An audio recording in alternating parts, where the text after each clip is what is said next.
എപ്പിസോഡിന്റെ opening സീനില് പോലീസുകാര് അവരാണെങ്കിൽ Boruto ടീമിന്റെ അടുത്തേക്ക് വരികയാണ്. പോലീസ് പറയും കഴിഞ്ഞ ദിവസത്തെ ആ ബാങ്ക് റോബറി അത് വെറും ഫേക്ക് ആയിരുന്നു, നമ്മുടെ ശ്രദ്ധ അത് തെറ്റിക്കാൻ വേണ്ടിയായിരുന്നു അങ്ങനെയൊന്ന് ചെയ്തത്. യഥാർത്ഥ റോബറി അതിന്ന് രാവിലെ നടന്നു. ഒരുപാട് സാധനങ്ങൾ ബാങ്കിൽ നിന്ന് മോഷ്ടിക്കപ്പെട്ടു. ബാങ്കിലെ സെക്യൂരിറ്റി അലാം അത് അടിക്കാതിരിക്കാനായി -20 ഡിഗ്രി തണുപ്പാക്കി മാറ്റി.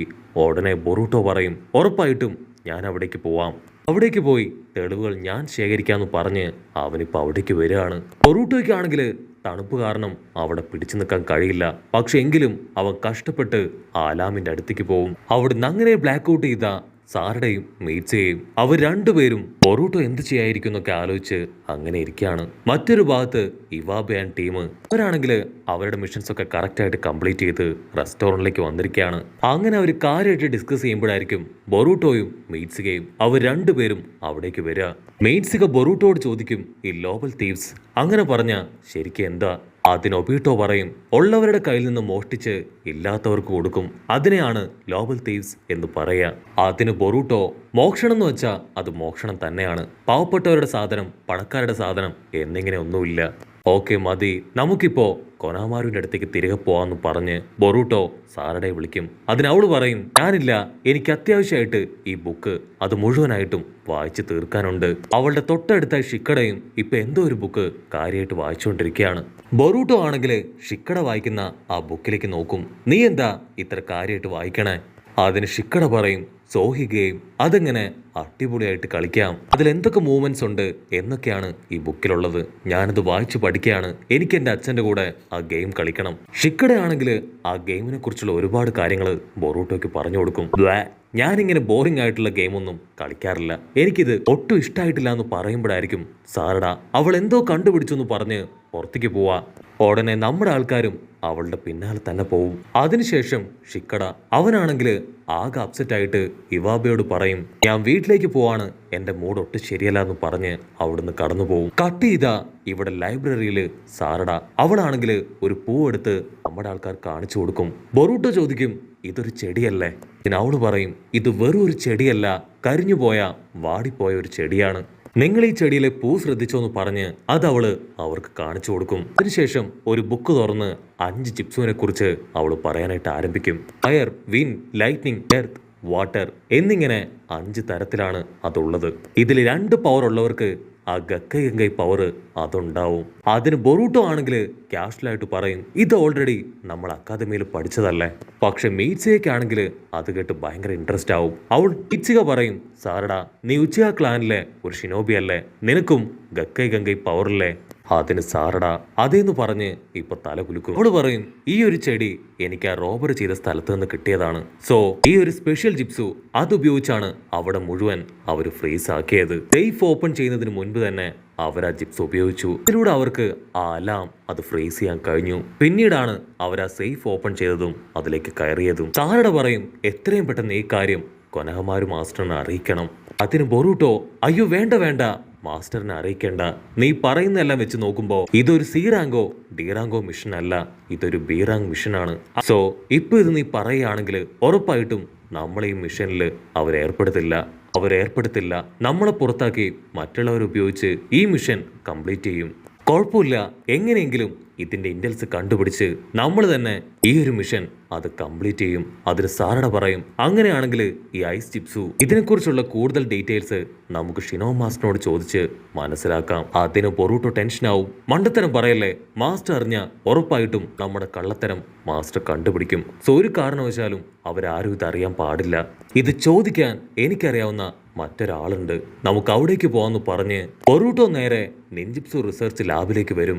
ബൊറൂട്ടോ ആണെങ്കിൽ ഒരു കണ്ണാടിക്കാരനെ ഇപ്പൊ സാറടയ്ക്ക് പരിചയപ്പെടുത്തി കൊടുക്കും. അദ്ദേഹം ആക്ച്വലി എന്റെ പപ്പയുടെ ബെസ്റ്റ് ഫ്രണ്ടാണ്, ഇടയ്ക്കിടയ്ക്ക് വീട്ടിലേക്ക് വരും, എന്നിട്ട് അദ്ദേഹത്തിന്റെ റിസർച്ച് അത് ഓരോന്നായി എന്റെ പപ്പയുടെ കാല് പിടിച്ച് കാണിച്ചു കൊടുക്കും. ഉടനെ ബൊറൂട്ടോ അവനിപ്പോ ഐ സ്റ്റൈലിനെ കുറിച്ച് ആളോട് ചോദിക്കാൻ തുടങ്ങും. അവിടുന്ന് അങ്ങനെ ബ്ലാക്ക് ഔട്ട് ചെയ്താ ഇപ്പൊ ഷിക്കടായി കാണിക്കും. അവനാണെങ്കിൽ ഇപ്പൊ ബ്രിഡ്ജിലൂടെ ക്യാഷ്വലായിട്ട് നടന്നു പോവാണ്. അപ്പൊ 2 കുട്ടികള് അവർക്ക് എവിടുന്നോ കിട്ടിയ ഒരു പേപ്പർ ബോംബ് അതിപ്പോ ആക്ടിവേറ്റ് ചെയ്യാണ്. ഉടനെ ഷിക്കട അവൻ എടുത്തു ചാടി ആ ഒരു പേപ്പർ ബോംബ് അത് തട്ടിത്തെറിപ്പിക്കും. ജസ്റ്റ് മിസ്സിന് ആ കുട്ടികളെ രക്ഷപ്പെടുകയാണ്. പക്ഷെ എന്താ, ആ പയ്യന്റെ കൈ അത് മുഴുവനായിട്ടും പൊള്ളിപ്പോയി. കുഴപ്പമില്ല, ഞാൻ എത്രയും പെട്ടെന്ന് ഐസുമായിട്ട് വരാന്ന് പറഞ്ഞ് ഷിക്കട അവിടുന്ന് പോവും. അപ്പൊ അവന്റെ കയ്യിലുണ്ടായിരുന്ന സോഹി ഗെയിമിന്റെ ഡയല് അതിപ്പോ താഴേക്ക് വീഴും. അപ്പൊ ആരോ ഒരാള് അതിലൊരു ഡയല് അങ്ങനെ കയ്യിലെടുക്കും. കട്ട് ചെയ്ത ഇവിടെ ആ ഒരു കണ്ണാടിക്കാരൻ ആള് പറയും, നിങ്ങൾ പറഞ്ഞത് ശരിയാണ്, ഈ ഒരു ഫ്ലവറിന്റെ മേലെ ഐസ്റ്റൈല് ആ പവർ ഉപയോഗിച്ചിട്ടുണ്ട്. ഇതിനെക്കുറിച്ചുള്ള കൂടുതൽ ഡീറ്റെയിൽസ് അത് ഞാൻ നിങ്ങൾക്ക് ഒരു പ്രത്യേക സ്ഥലത്തേക്ക് കൊണ്ടുപോയിട്ട് പറഞ്ഞു തരാം. ഇവിടുന്ന് അങ്ങനെ ബ്ലാക്ക് ഔട്ട് ചെയ്ത ആ കണ്ണാടിക്കാരൻ ആളാണെങ്കിൽ അവർ രണ്ടുപേരെയും കൂട്ടി വളരെ തണുത്തുറഞ്ഞിരിക്കുന്ന ഒരു സ്ഥലത്തേക്ക് കൊണ്ടുവരും. കണ്ണാടിക്കാരൻ പറയും, ഇത് ആക്ച്വലി ഒരു ബ്ലാക്ക് മാർക്കറ്റ് പോലെയാണ്, പല സ്ഥലങ്ങളിലും കിട്ടാത്ത സാധനങ്ങൾ ഇവിടെ നിന്ന് കിട്ടും. ആളിപ്പോ അവർക്ക് വലിയൊരു ചുമര് കാണിച്ചു കൊടുക്കും. ആള് പറയും, ഇവിടെ ഒരുപാട് സീക്രട്ട് കാര്യങ്ങളൊക്കെ പല പല ഫേമസ് ആയിട്ടുള്ള ആൾക്കാരും ഫേമസ് അല്ലാത്ത ആൾക്കാരും എഴുതിയിട്ടിട്ടുണ്ട്. ഉറപ്പായിട്ടും നിങ്ങളുടെ ചോദ്യങ്ങൾക്കുള്ള ഉത്തരവും ഇവിടുന്ന് തന്നെ കിട്ടുമെന്ന് പറഞ്ഞ് ആളിപ്പോ ആ ചുമരിലുള്ള കാര്യങ്ങൾ ഒന്നൊന്നായിട്ട് വായിച്ചു നോക്കാണ്. അപ്പൊ അവൻ കാണും, ആ ബാങ്കില് മോഷണം നടത്തിയവര് അവരും ആ ഒരു ചുമരില് ഇപ്പോ മോഷ്ടിച്ച സാധനങ്ങളുടെ ഡീറ്റെയിൽസും അത് നാളെ വിൽക്കുമെന്നും എഴുതിയിട്ടുണ്ടാവും. അതിന്റെ ഏറ്റവും അവസാനം അവരെവിടെ വെച്ചാണ് അത് കൈമാറ്റം ചെയ്യുന്നതെന്നും എഴുതിയിട്ടുണ്ടാവും. ബൊറൂട്ടോയ്ക്കാണെങ്കിൽ ഭയങ്കര സന്തോഷാവും. കാരണം ഇത്രയും നല്ലൊരു ഓപ്പർച്യൂണിറ്റി ഇനി കിട്ടാനില്ല. അവിടുന്ന് അങ്ങനെ ബ്ലാക്ക് ഔട്ട് ചെയ്ത ഇപ്പൊ ഷിക്കടെ കാണിക്കും. അവനാണെങ്കിൽ ആ സോഹി ഗെയിം അത് വീണ്ടും വീണ്ടും കളിച്ചുകൊണ്ടേയിരിക്കും. പക്ഷെ അവൻ എത്രയൊക്കെ ശ്രമിച്ചിട്ടും അതവന് കറക്റ്റായിട്ട് കംപ്ലീറ്റ് ചെയ്യാൻ കഴിയില്ല. അപ്പോഴായിരിക്കും അവന്റെ വീണുപോയ ഒരു ഡയല് അതുമായിട്ട് ഒരു പയ്യൻ അവിടേക്ക് വരിക. അവൻ പറയും, ഐ എം സോറി, ആക്ച്വലി ഇത് നിങ്ങളുടെ ഡയലാണ്. ആ കുട്ടികളെ രക്ഷപ്പെടുത്തുന്ന സമയത്ത് നിങ്ങളുടെ കയ്യിൽ നിന്ന് വീണുപോയി. ഇത് ഞാനെടുത്ത് ഇത്രയും സമയം സൂക്ഷിച്ചു വെച്ചിരിക്കുകയായിരുന്നു. അവനാണെങ്കിൽ ഇപ്പൊ ഷിക്കട കളിക്കുന്ന ആ സോഹി ഗെയിം കാണും. അവൻ ചോദിക്കും, ഇതൊരു പഴയ ഗെയിം അല്ലേ, ഇതൊക്കെ ഇപ്പോഴും നിങ്ങൾ കളിക്കോ? അതിന് ഷിക്കട, ആക്ച്വലി ഇത് കുറച്ച് ബോറിംഗ് ആണ്, പക്ഷെ എനിക്കിത് കളിക്കാൻ ഇഷ്ടമാണെന്ന് പറഞ്ഞ് അവൻ വീണ്ടും വീണ്ടും ആ ഗെയിമിൽ തന്നെ കോൺസെൻട്രേറ്റ് ചെയ്യും. ഉടനെ ആ പയ്യനും ഇപ്പൊ ഷിക്കടയുടെ കൂടെ ഇരുന്ന് ഗെയിം കളിക്കാൻ തുടങ്ങുകയാണ്. സമയം പോകുന്തോറും അവരുടെ കളി അത് കൂടുതൽ ആവേശത്തിലായി മാറും. ഷിക്കടയാണെങ്കിൽ വമ്പ മൂവ്മെന്റ് ഒക്കെ നടത്തുമെങ്കിലും ആ പയ്യൻ അവനാണെങ്കിൽ ചെക്ക്മേറ്റ് വെച്ച് ഓരോ ഭാഗത്തു നിന്നും ഇപ്പോ ഷിക്കടയെ ബ്ലോക്ക് ചെയ്യാണ്. യു ആർ അൺബിലീവബിൾ, നിനക്ക് ഈ ഗെയിം അടിപൊളിയായിട്ട് അറിയാലോ, പക്ഷെ ഞാൻ തോറ്റു തരില്ല എന്ന് പറഞ്ഞ് ഷിക്കട വീണ്ടും കാര്യമായിട്ട് ആലോചിച്ച് ഇപ്പൊ ഡയൽസ് വീണ്ടും നീക്കിക്കൊണ്ടേയിരിക്കും. അങ്ങനെ ഒരുപാട് നേരം ഗെയിം കളിച്ച് ഇപ്പൊ സമയം രാത്രിയാവും. ഷിക്കട അവനോട് പറയും, ഇനിയും ഗെയിം കളിച്ചാ മിക്കവാറും എന്നെ വീട്ടിൽ നിന്ന് പുറത്താക്കും. സോ എനിക്കിപ്പോ വീട്ടിലേക്ക് പോണം. നീ നന്നായിട്ട് ഗെയിം കളിക്കുന്നുണ്ട്, സോ ഈ ഒരു ഗെയിം ബോക്സ് അത് നീ എടുത്തോളൂ. എന്റെ വീട്ടിൽ ഈ ഗെയിം ധാരാളം ഉണ്ട്. എന്റെ അച്ഛൻ ഈ ഗെയിം ഇടയ്ക്കിടയ്ക്ക് കളിക്കാറുണ്ട്. അതിനവൻ ചോദിക്കും, ഈ ഗെയിം നിന്റെ പപ്പയും കളിക്കാറുണ്ടെന്നോ? നിന്റെ പപ്പയുടെ പേരെന്താ? ആളെന്ത് ചെയ്യുന്നു? അതിന് ഷിക്കട പറയും, ഷിക്കമരു എന്നാണ് എന്റെ പപ്പയുടെ പേര്. ആള് ഹൊക്കാഗയുടെ അസിസ്റ്റന്റ് ആണ്. പപ്പയുടെ ഫേവറേറ്റ് ഗെയിമാണിത് എന്ന് പറഞ്ഞ് അവനിപ്പോ തിരികെ വീട്ടിലേക്ക് വരും. ഷിക്കട ആണെങ്കിൽ വീട്ടിലേക്ക് വന്നിട്ടും വീണ്ടും ഗെയിം കളിച്ചുകൊണ്ടേയിരിക്കും. അപ്പൊ അവന്റെ പപ്പ ഷിക്കമരു ആളും ഇപ്പൊ അവന്റെ കൂടെ കൂടി രണ്ടുപേരും ഗെയിം കളിക്കാനായിട്ട് തുടങ്ങും. ഷിക്കട ആ ഗെയിമിനെ കുറിച്ചുള്ള ഒരുപാട് ഡൗട്ട് ഷിക്കമരുവിനോട് ചോദിക്കും. അതിന് ഷിക്കമരു അതെല്ലാം ഷിക്കടയ്ക്ക് പറഞ്ഞു കൊടുത്ത് അവർ രണ്ടുപേരും കട്ടയ്ക്ക് ഗെയിം കളിച്ചുകൊണ്ടേയിരിക്കും. ഉടനെ ടെമരി അവൾ അവിടേക്ക് വന്ന് രണ്ടുപേരോടും ഫുഡായി എന്ന് പറഞ്ഞുകൊണ്ടേയിരിക്കും. പക്ഷെ കളിയുടെ ആവേശത്തില് അവരത് ശ്രദ്ധിക്കില്ല. ടെമരി ആണെങ്കിൽ ഫുൾ കലിപ്പില് ഇപ്പൊ ഷിക്കമരുവിന്റെ തൊട്ടു പുറകില് വരും. ഷിക്കമരുവും ഷിക്കടയും അവർ രണ്ടുപേരും ടെമരിയുടെ രൂപവും ഭാവവും ഒക്കെ കണ്ട് അങ്ങനെ പേടിച്ച് വരച്ച് നിൽക്കുകയാണ്. അടുത്ത സെക്കൻഡ് വിങ് സ്റ്റൈൽ ജിപ്സ് ഉപയോഗിച്ച് അവൾ അവർ രണ്ടുപേരെയും അട്ടിച്ച് തെറിപ്പിക്കും. കട്ട് ചെയ്ത നെക്സ്റ്റ് ഡേ ആ വില്ലന്മാര് അവരാണെങ്കിൽ അവർ ബാങ്കിൽ നിന്ന് അടിച്ചു മാറ്റിയ സാധനം അത് വിൽക്കാനായിട്ട് ഒരു പ്രത്യേക സ്ഥലത്തേക്ക് വരും. അവർ ഐ സ്റ്റൈൽ ജിപ്സ് ഒക്കെ ഉപയോഗിച്ചായിരിക്കും ഇത്തവണയും അവിടേക്ക് എത്തുക. അതിലൊരുത്തൻ ഇപ്പോ പിങ്ക് കളറിലുള്ള ഒരു സ്റ്റോൺ കാണിച്ചു കൊടുക്കും. ഉടനെ ഓപ്പോസിറ്റ് ഉള്ളവൻ ഒരു പെട്ടി എടുത്ത് അവന്റെ നേർക്ക് വീശാണ്. ആ പെട്ടി അത് മറ്റാരുമല്ല, സാക്ഷാൽ സാറടയാണ്. ടീം 7 ആണ് അവിടേക്ക് കറക്റ്റായിട്ട് എത്തി ഇപ്പൊ കള്ളനെ ലോക്ക് ചെയ്യുക. അവളാണെങ്കിൽ അവനെ പിടിച്ചു വലിച്ച് ബൊറൂട്ടോ ആ മാസ്ക് കഴിക്കും. അതാ കള്ളനല്ല, അവനു പകരം മറ്റാരോ ആണ്. അടുത്ത സെക്കൻഡ് ആ റിയൽ വില്ലന്മാര് അവരവിടേക്ക് വരും. അനങ്ങിപ്പോവരുത്, അനങ്ങിപ്പോയാ നിങ്ങളെ എല്ലാവരെയും ഞാൻ നശിപ്പിക്കും. നിങ്ങൾ പിടിച്ചു വെച്ചിരിക്കുന്ന അവന്റെ ബോഡി മുഴുവൻ പേപ്പർ ബോംബാണ്. അടുത്ത സെക്കൻഡ് അത് പൊട്ടിത്തെറിക്കും. നിങ്ങൾ ആ ലീഫ് വില്ലേജിലെ ഷിനോബികളല്ലേ? ഒരു കാരണവശാലും നിങ്ങൾ ഞങ്ങളെ ഫോളോ ചെയ്യാൻ പാടില്ല. ഞങ്ങൾ ചെയ്യുന്നത് പണക്കാരുടെ സ്വത്തുക്കള് അതൊന്നുമില്ലാത്ത പാവപ്പെട്ടവർക്ക് കൊടുക്കുക എന്ന കർമ്മം മാത്രമാണ്. അതിന് ബൊറൂട്ടോ അവൻ ദേഷ്യപ്പെട്ടു പറയും, പണക്കാരുടെ ആണെങ്കിലും പാവപ്പെട്ടവരുടെ ആണെങ്കിലും മോഷണം അത് മോഷണം തന്നെയാണ്. അതിനാ വില്ലൻ അവൻ ആ വൈരക്കല്ല് പോലുള്ള സാധനം അവർക്ക് നേരെയിട്ട് ഒരു പ്രത്യേക ലൈറ്റ്നിങ് പവർ അത് അവർക്ക് നേരെ അടിപ്പിക്കും. അതിനുശേഷം ഐസ് ജിപ്സു അതുപയോഗിച്ച് അവൻ ഓടുകയാണ്. നമ്മുടെ ആൾക്കാരും തോറ്റുമടങ്ങാൻ തയ്യാറാവില്ല.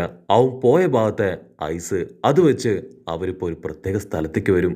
ആ സ്ഥലത്ത് വെള്ളമൊക്കെ മുകളിലേക്ക് വലിക്കുന്ന ഒരു പ്രത്യേക എക്യുപ്മെന്റ് കാണും. അവർ അതിൽ പിടിച്ച് മുകളിലേക്ക് കയറി വരികയാണ്. അപ്പൊ അവർ കാണും മുകളിലായിട്ട് ഒരു ചെറിയ ഗ്രാമം. ബൊറൂട്ടോ ആണെങ്കിൽ ആ ഗ്രാമത്തിലുള്ളവരോട് ചോദിക്കും, മാസ്ക് ഇട്ട് ആരെങ്കിലും ഇവിടേക്ക് വന്നോ? ആ ചോദ്യവും നമ്മുടെ ആൾക്കാരെ കാണേണ്ട താമസം അവരെല്ലാവരും അവരവരുടെ വീടുകളിലേക്ക് ഓടും. നമ്മുടെ ആൾക്കാർ എന്തെങ്കിലും ചെയ്യും മുമ്പേ ആ വില്ലൻ അവൻ ഐസ് പവർ വെച്ച് അവരെ 3 പേരെ ഫ്രീസ് ചെയ്യും. ഉടനെ ആ വില്ലൻ അവൻ അവരോട് പറയും, നിങ്ങൾക്ക് ഈ വില്ലേജിനെ കുറിച്ച് എന്തെങ്കിലും അറിയോ? മലയ്ക്ക് മുകളിൽ താമസിക്കുന്ന ഒരു ഡെവലപ്മെന്റ്സും ഇല്ലാത്ത ഒരു പാവപ്പെട്ട വില്ലേജാണിത്. താഴെ കണ്ട ആ പ്രത്യേക എക്യുപ്മെന്റ് അതുപയോഗിച്ചാണ് ഇവർ വെള്ളം പോലും മുകളിലേക്ക് കൊണ്ടുവരുന്നത്. ഇപ്പൊ ഓൾറെഡി ആ ഒരു വെള്ളം മുകളിലേക്ക് കൊണ്ടുവരുന്ന ആ വാട്ടർ വീല് അത് ഡാമേജ് ആയി. അത് ശരിയാക്കാൻ പോലുള്ള പണം ഇവർക്കില്ല. ഞാൻ ആക്ച്വലി ഈ മോഷണമൊക്കെ നടത്തുന്നത് അത് ഇവർക്ക് വേണ്ടിയാണ്. അവരിത് പറഞ്ഞുകൊണ്ട് നിൽക്കുന്ന അടുത്ത സമയം ആ ഒരു വാട്ടർ വീല് അത് വർക്കാവാൻ തുടങ്ങും. ഗ്രാമത്തിലെ കിണറ്റിലെ വെള്ളം അത് ഫില്ലാവുന്നത് കണ്ട് ജനങ്ങളെല്ലാവരും ആർത്തുല്ലസിക്കാൻ തുടങ്ങും. അവരുടെ മുഖത്തെ ആ സന്തോഷമൊക്കെ കാണുമ്പോൾ ബൊറൂട്ടോയ്ക്ക് അവന് ഒരുപാട് വിഷമാവും. അവിടുന്ന് അങ്ങനെ ബ്ലാക്ക് ഔട്ട് ചെയ്ത ബൊറൂട്ടോ അവനിപ്പോ ബർഗർ ഷോപ്പിലേക്ക് തിരികെ വരികയാണ്. ഉടനെ കൊനഹമാരു അവൻ അവിടേക്ക് വന്ന് ബൊറൂട്ടോയെ സമാധാനിപ്പിക്കും. നീ വിഷമിക്കേണ്ട ആവശ്യമില്ല. ഈ മിഷൻ നിങ്ങളെ കൊണ്ട് കംപ്ലീറ്റ് ചെയ്യാൻ കഴിഞ്ഞില്ലെങ്കിലും അടുത്ത മിഷൻ ഉറപ്പായിട്ടും നിങ്ങൾക്ക് സക്സസ് ആക്കാൻ കഴിയുമെന്നൊക്കെ പറഞ്ഞ് അവനെ ആശ്വസിപ്പിക്കും. കട്ട് ചെയ്ത ആ വില്ലൻ അവനിപ്പോ ബ്രിഡ്ജിൽ കണ്ട മറ്റൊരു വില്ലന്റെ അടുത്തേക്ക് വരികയാണ്. അപ്പൊ ഓപ്പോസിറ്റ് ഉള്ളവൻ ചോദിക്കും, നിങ്ങൾ മോഷ്ടിച്ചെടുത്ത ആ സാധനം അതൊക്കെ വിറ്റ് ഗ്രാമത്തിലുള്ളവർക്ക് പണം കൊടുത്തോ? അതിനവൻ പറയും, അതെ, ഞാനത് പാവപ്പെട്ടവർക്ക് കൊടുത്തു, അവരെ സഹായിച്ചു. നമുക്ക് അടുത്ത തവണ ഇതിലും വലിയൊരു പ്ലാൻ ക്രിയേറ്റ് ചെയ്യണമെന്ന് പറഞ്ഞ് ആ ഓപ്പോസിറ്റ് ഉള്ളവൻ ഇപ്പൊ പുറത്തേക്ക് പോവാണ്. അവിടുന്ന് അങ്ങനെ ബ്ലാക്ക് ഔട്ട് ചെയ്ത ഷിക്കട ആളിപ്പോഴും ഗെയിമൊക്കെ കളിച്ച് അങ്ങനെ ഹാപ്പി ആയിട്ടിരിക്കുകയാണ്. അപ്പോൾ ഒരു ഗ്രാൻഡ് പാവന്റെ അടുത്തേക്ക് വന്ന്, ഞാനും നിന്റെ കൂടെ ഗെയിം കളിക്കാൻ കൂടട്ടെ എന്ന് അവനോട് ചോദിക്കും. അതിന് ഷിക്കട പറയും, അയ്യോ വേണ്ട വേണ്ട, ഞാൻ മറ്റൊരാൾക്ക് വേണ്ടി കാത്തിരിക്കുകയാണ് എന്ന് പറയുന്നതോടു കൂടെ ഈ ഒരു എപ്പിസോഡും അവസാനിക്കുന്നു.